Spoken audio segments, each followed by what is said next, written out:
Hai adik-adik, Assalamualaikum warahmatullahi wabarakatuh dan selamat datang dalam video pembelajaran dengan submateri faktor yang mempengaruhi sebaran flora dan fauna.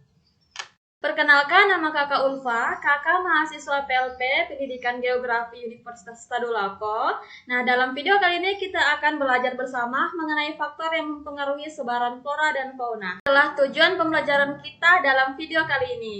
Yang pertama adalah mendeskripsikan flora dan fauna, dan yang kedua adalah menjelaskan faktor-faktor yang mempengaruhi persebaran flora dan fauna. Adik-adik bisa melihat gambar yang kakak sajikan. Terdapat beragam flora dan fauna yang tersebar hampir ke seluruh daerah Indonesia dan tentu saja itu berbeda.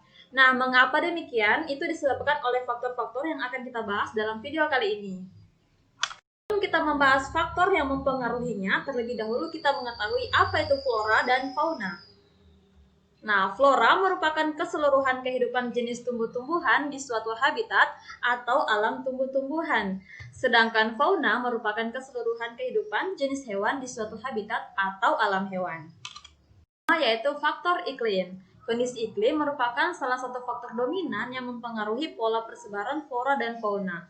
Wilayah dengan pola iklim yang cukup ekstrim seperti wilayah gurun dan wilayah kutub sangat menyulitkan bagi kehidupan makhluk hidup, sehingga di kedua wilayah ini diperlukan adaptasi yang lama dan cukup sulit untuk dapat bertahan dalam kondisi seperti ini. Unsur iklim yaitu terdiri dari suhu udara, kelembapan udara, angin, dan curah hujan. Unsur iklim yang pertama yaitu suhu udara. Suhu atau temperatur menunjukkan derajat panas suatu benda. Sedangkan suhu udara adalah derajat panas dingin udara di atmosfer. Suhu udara di permukaan bumi bersifat relatif, bergantung faktor-faktor yang mempengaruhi seperti lamanya penyinaran matahari. Wilayah yang memiliki suhu tidak terlalu panas atau dingin merupakan habitat yang baik bagi sebagian besar organisme.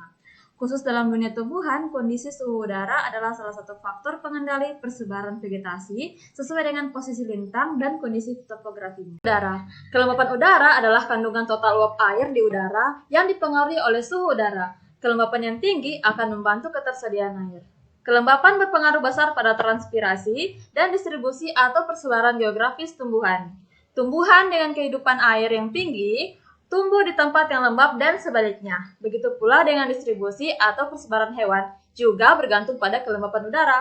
Hewan di hutan hujan lebih memilih untuk tinggal di wilayah berudara jenuh dengan kelembapan, sedangkan hewan di gurun lebih memilih untuk tinggal di wilayah dengan udara kering.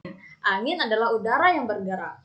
Angin mengalir dari tempat yang memiliki tekanan udara tinggi ke tempat dengan tekanan udara rendah. Di permukaan bumi, angin yang memiliki tekanan udara rendah adalah di daerah khatulistiwa karena selalu mendapatkan sinar matahari, sedangkan di kutub, ketekanan udaranya lebih tinggi. Angin atau gerakan udara mempunyai peran penting dalam distribusi atau penyebaran flora dan fauna karena angin berinteraksi dengan faktor fisik lainnya. Beberapa mekanisme penyebaran benih dan spora mengandalkan angin. Dan curah hujan adalah sumber utama air tanah. Jumlah curah hujan tahunan dapat mempengaruhi vegetasi serta populasi hewan di daerah tertentu. Misalnya, di daerah tropis dengan curah hujan tinggi, vegetasinya antara lain pepohonan, tumbuhan perdu, sapofit, liliana, dan epifit. Adapun daerah dengan tingkat curah hujan rendah akan terlihat pada padang pasir dan vegetasi xerophyta. Hal yang sama juga berlaku dengan hewan. Hewan akan cenderung mengelompok di sekitar kolam air. Saat ketersediaan air di suatu wilayah berkurang, maka spesies hewan tertentu akan menyelamatkan diri.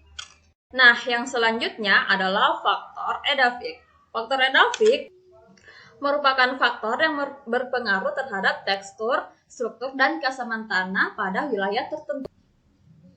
Tanah secara signifikan menentukan kemampuan pengakaran pada suatu tumbuhan tergantung dengan tekstur, struktur, dan keasaman. Sehingga tumbuhan akan beradaptasi dengan kondisi tanah di suatu wilayah. Selanjutnya yaitu faktor fisiografi.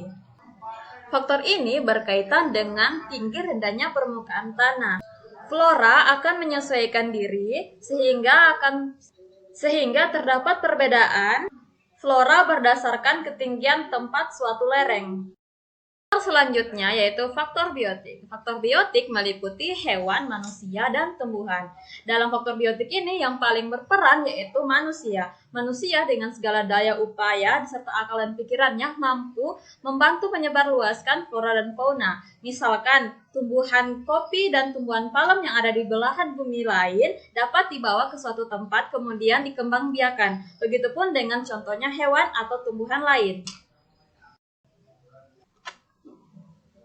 Nah, cukup sekian video kita kali ini. Terima kasih karena sudah menonton. Jangan lupa kritik dan sarannya. Jangan lupa like dan komen di bawah. Terima kasih. Assalamualaikum warahmatullahi wabarakatuh.